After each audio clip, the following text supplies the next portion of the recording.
bore a mic and whispered, "I effed Jake" at the altar. He told the priest to stop the wedding. "I'm so scared, Reddit. I need your help. My fiancé, John, male 26, isn't speaking to me anymore. Today was supposed to be our wedding. We were supposed to be man and wife. But now John has suddenly decided that he wants nothing to do with me. Don't you all think that's a bit too much? I'll tell you how unfair John is being to me right now." So, John and I met around 4 years back. He was 22 back then, and I was 21. We met at university. He was a year ahead of me, but we were in the same course. So we often crossed paths in seminars and stuff like that. To be honest, I didn't pay attention to him at first. He wasn't the best-looking guy at our uni, and I was a girl with lots of options. Some of the guys who were into me were really hot. My university was really known. To get in, you had to either have the best grades or a lot of money. Sadly for me, my parents didn't have that much money. My father owns a cafe in our small town, but it's not that big. We were just doing okay. When I told him I wanted to go into this uni because it was the best, he told me he didn't have money like that, and I might have to take an educational loan, but no bank was ready to give me a loan because my grades were not that good. I was an average student. After lots of crying and not speaking to my parents, my father took out a mortgage on our house and sent me to my dream uni. When I got into uni, I got enough attention from guys at the time. I was a party girl through and through. I wasn't going to waste my 20s on assignments and mid-sems. I had to pull a lot of crying and tantrums to live my dream life away from my parents. I wasn't going to waste a second of it.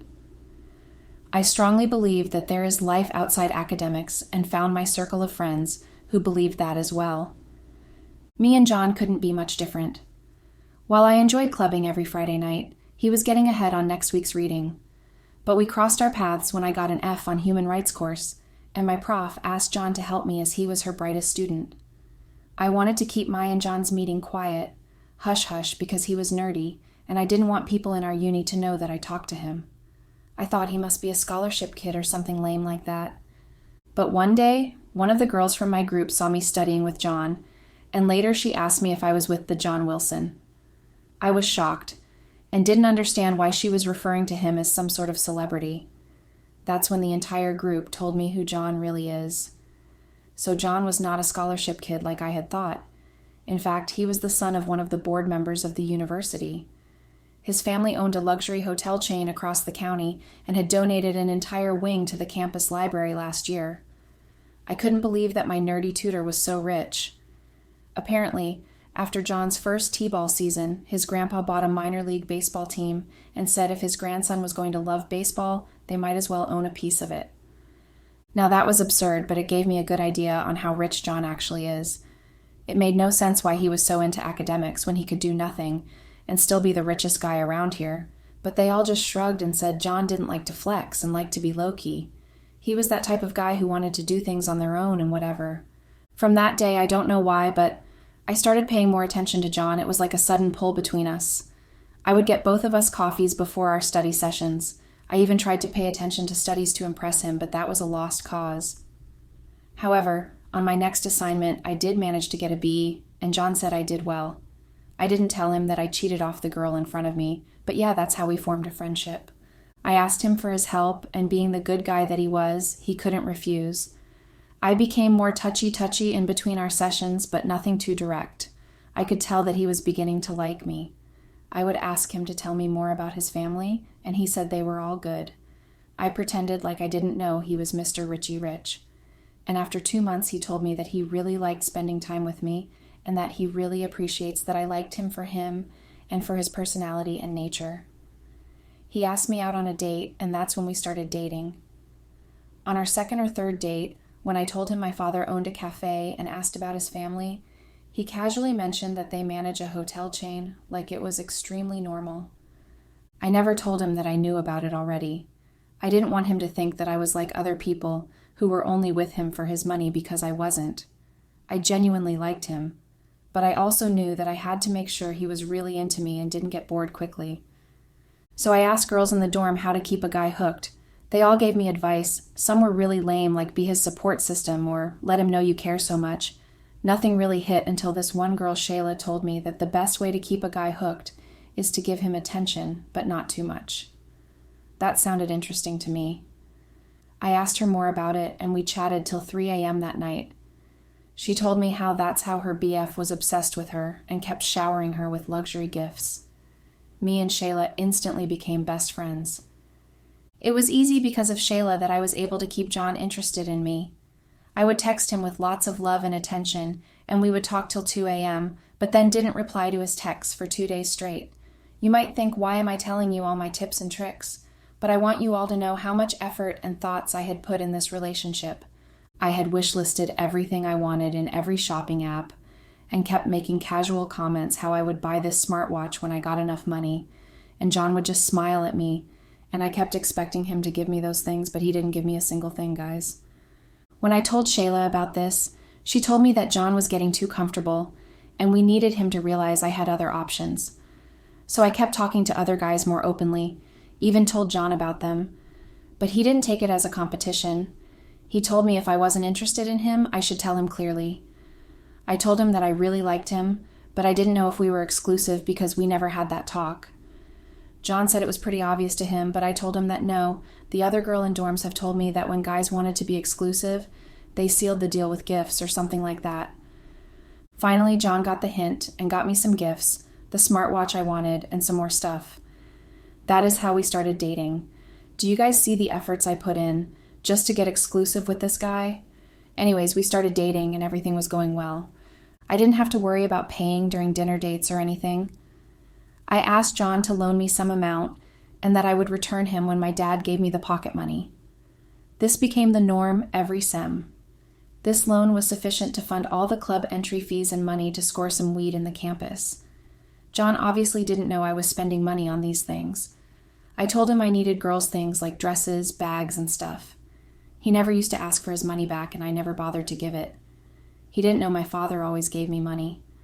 But my good times ended when John graduated from uni. He was a year ahead of me, so he graduated early, and I was left alone in university. I missed him so much at the beginning, it wasn't even funny. All our dinner dates ended. Everything was so boring again. I even had to do my assignments all by myself with John, and that was such a pain. John and I decided that we'll have a long-distance relationship as he was back home on the East Coast. To be honest, after his graduation, John was quite hesitant to continue our relationship. He said he knew I would start being a party girl again, and he didn't think I was capable of doing long distance, but I told him that I loved him and I didn't want to give up on our relationship. This was the time when I met Jake. Jake was actually my dealer. My old dealer had gotten suspended, and I was so desperate when a friend connected me with Jake. When I went to collect my stuff from him, he told me that I was really pretty, and if I would like to go out on a date with him. That was pretty direct, partly because he was a bit high, but I missed John so much that I thought a good company would distract me, so I agreed, and we went on a date. Jake was pretty easy to talk to and hooked me with the best stuff, so we kept talking a lot. John was quite busy at his family business, as he was being trained to take control of the entire business. He made a point to call at night, but if I was with Jake, I wouldn't pick it up and let it go to voicemail. I used to call him later and give excuses like, oh, my phone was with Shayla or something. John was a pretty trusting guy, so he never doubted if I was lying. But over time, John started paying less attention to my needs. He forgot about giving me money at the beginning of every sem. I remember it was my birthday just a few months after his graduation, and when he asked me what I wanted, I told him I was saving for the latest MacBook Pro. He nodded and said things like, yeah, that'll be useful or something like that. But when my birthday came, he sent me a cake and some flowers instead. That really pissed me off, and we got into a huge fight about it. I told him that it just showed how little attention he paid to me. He got mad as well and told me he was sick of my mind games, and if I wanted something, I should tell him directly. That was like a really low blow, and that too on my birthday. I couldn't stop crying at his cruel tone and words. That night, when Jake came to my dorm to wish me a happy birthday, I broke down in his arms. I was so hurt. He told me he didn't want to leave me alone and took me to his apartment. That night, he held me in his arms, and I felt so much love for him that I just kissed him, and we had sex on his couch. Jake was really good at it, and he made me feel so good that I couldn't stop going to him even after me and John made up. It was fairly easy to get John to apologize. I just gave him the silent treatment for days, and when he called Shayla to check on me, she kept telling me that I have been crying my eyes out for days. He felt bad and continuously apologized to me. Shayla even made him feel bad for what he said to me. She told him that I loved him so much and he should feel bad for treating me that way. My relationship with Jake continued for the entire year I was in uni. Things went out of control in my last semester when I realized I missed my periods. Shayla got me a pregnancy kit and it came back positive. I was so stressed. When I told Jake about it, he just laughed and told me that wasn't his problem and I should sort it on my own. I didn't know what to do. Shayla took me to a gynac near our campus, and the doc said she'll need to abort it by operation as the fetus couldn't be aborted from the pill anymore. But the operation was expensive and I didn't have the money. So I called John and told him that my dad had gotten into an accident and I needed money immediately. He transferred me money before the call even ended. The operation was done soon, and I was finally free again.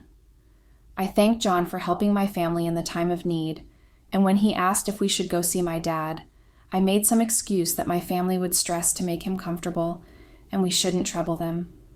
He understood immediately. Finally, I graduated, and since I was a below-average student from the beginning, it was no surprise to anyone when I didn't get any placement. But John told me to not sweat it. He said we could live together and we'll figure something out. So that's what I did. I moved to New York and we started living in his penthouse. His family literally owned the building, so they gave me such a princess treatment, which was surreal to me, but John thought it was pretty normal. Around a year ago, Shayla came to visit me and she was so shocked to see how good my life was. John was working in the NY office and I had to do nothing. He was learning the leadership role, but he was already so smart that he didn't need to struggle too hard. Everything was good, I was content with my life, but Shayla told me that if I wanted to make all this permanent, then I needed to become Mrs. Wilson sooner rather than later. John's family would obviously want someone who had wealth like them. I needed to get married before they chose someone else for John. It was all very movie-like to me, but it made sense, so we both planned how to get John proposed soon, because I knew marriage wasn't on his cards anytime soon. His focus was on his work, and later on family. Shayla left soon after that. John was quite adamant about using protection every time we had sex.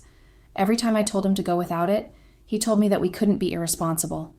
It was almost impossible to get pregnant with this guy. So I took a desperate measure and got him drunk like a lot. He was almost incoherent, but still conscious enough to get the deed done. But didn't that work? When I told Shayla that it didn't work, she told me not to lose hope and to keep trying. But it had been 2 months and still nothing. I don't know why, but that whole ordeal reminded me of Jake and how easily he got me pregnant.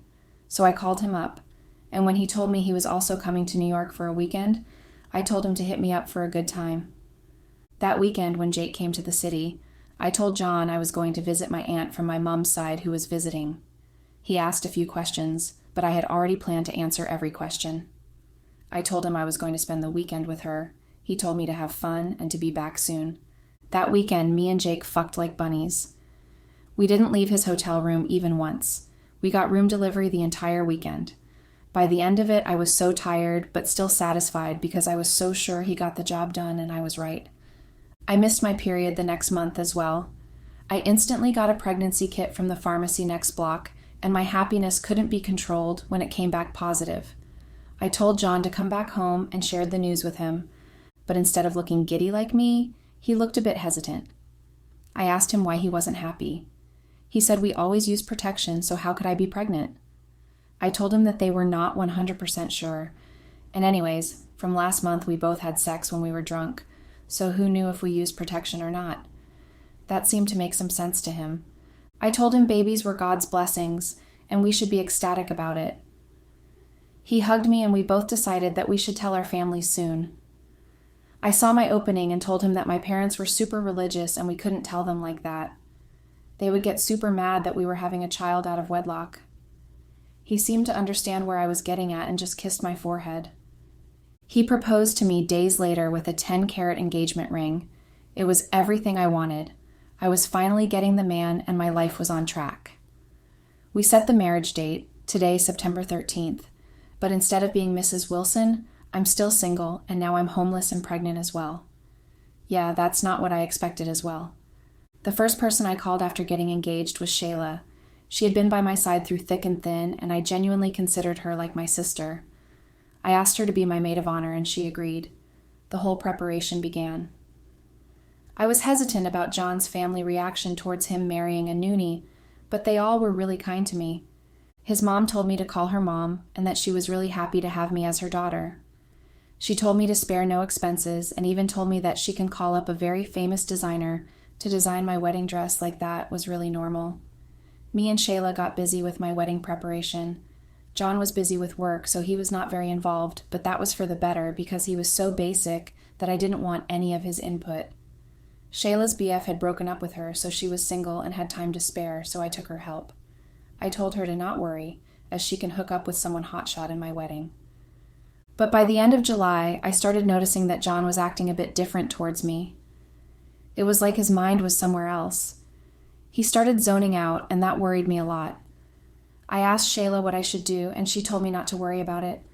She said he had huge responsibilities coming up all together, his work role, the marriage, and also a baby. It was obvious for him to think about things, and that made sense to me, so I let it go.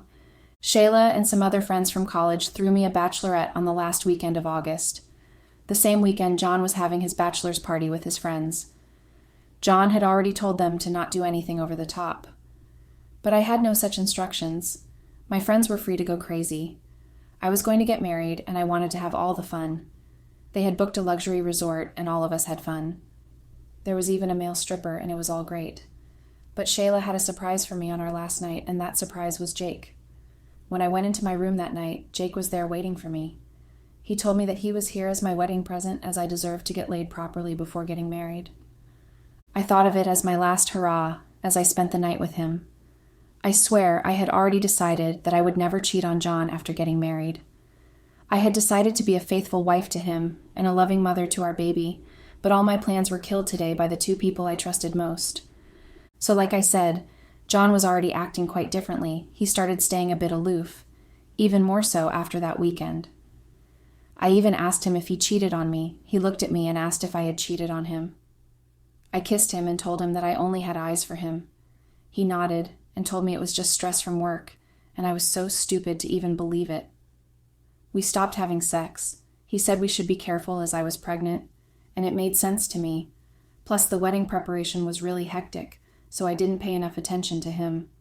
Cut forward to today, the day I had waited for since so long, and it was finally here. We were supposed to get married at 4 p.m. Both our families, friends, everyone had arrived. Everything was going according to plan. I was dressed up, the photo shoots were done, and it was time for us to tie the knot. I made my bridal entry with my dad, and John was waiting for me at the altar. When I reached there, he still looked like his mind was elsewhere, and I should have seen the red flag, but I was so giddy that I didn't pay any attention to him.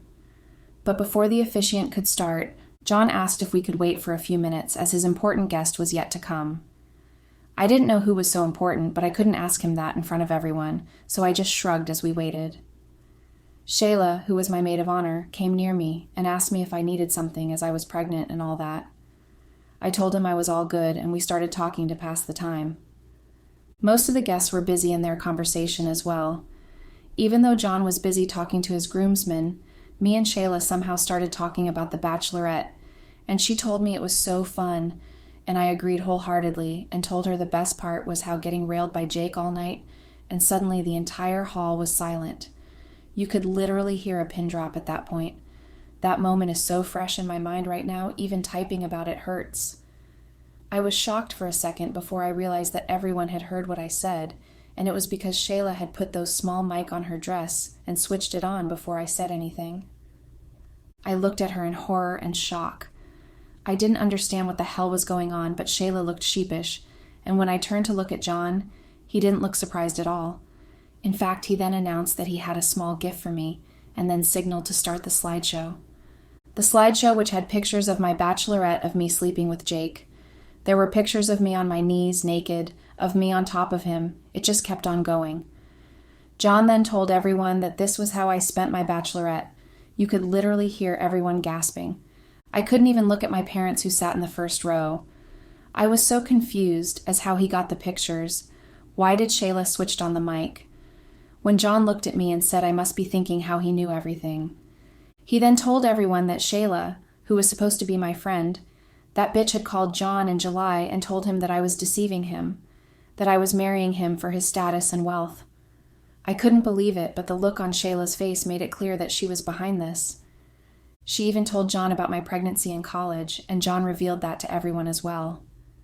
All of my secrets were out in a hall full of high-profile people, and they looked at me with such disgust, even my parents.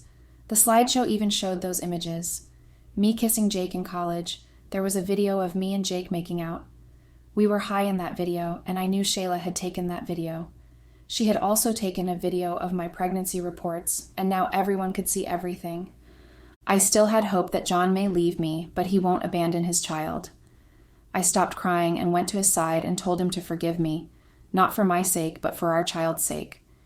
He then laughed and told me he couldn't believe I was so dumb that I still thought I could fool him. He then played a call recording of my call with Shayla where I'm telling her that I'm happy John finally proposed. Our plan of getting him drunk and getting pregnant didn't work, so I had to call Jake and sleep with him, but finally it all worked out. You literally cannot trust anyone in this world. John Mother didn't hesitate and slapped me hard in front of everyone. My parents couldn't meet anyone's eyes and left without even talking to me. I only got a text from my mom which said, "Do not reach out to us." John left the hall with his family after telling everyone the wedding was off. He wanted to do this a lot sooner, but he wanted the entire world to know what a bitch I was so everyone could protect themselves from me, protect themselves. He talked about me like I was some sort of virus. I just wanted to slap Shayla for backstabbing me like that, so that's what I did. I lost everything in my life I had worked so hard for because of that bitch. I tried to slap her, but she held my hand and threw it away. She said she was always jealous of me for getting John's attention first, but when she saw the luxury life I was living in, while she had to work her ass off, she knew she had to do something. All that helping me with the wedding, all of that was just for show. She had called Jake and my bachelorette so she could collect more proof against me. How can someone be so evil? To snitch to my partner just because she was single and didn't like how happy I was. She also left while I kept sulking for the life I lost. I'm typing this post from my dingy hotel room. I'm still in my wedding dress and so depressed. Literally noon in the world wants to talk to me. I called Jake an hour ago, but his sister picked it up and said Jake is locked up in prison because he sold stuff to underage kids. So now I don't even have him. I was so desperate and so tired of crying that talking here felt like the only option. Tell me, Redditors, what should I do? I didn't even study in uni to get a good job, plus I'm pretty sure John's family would have me blacklisted from everywhere. Please help me, Reddit.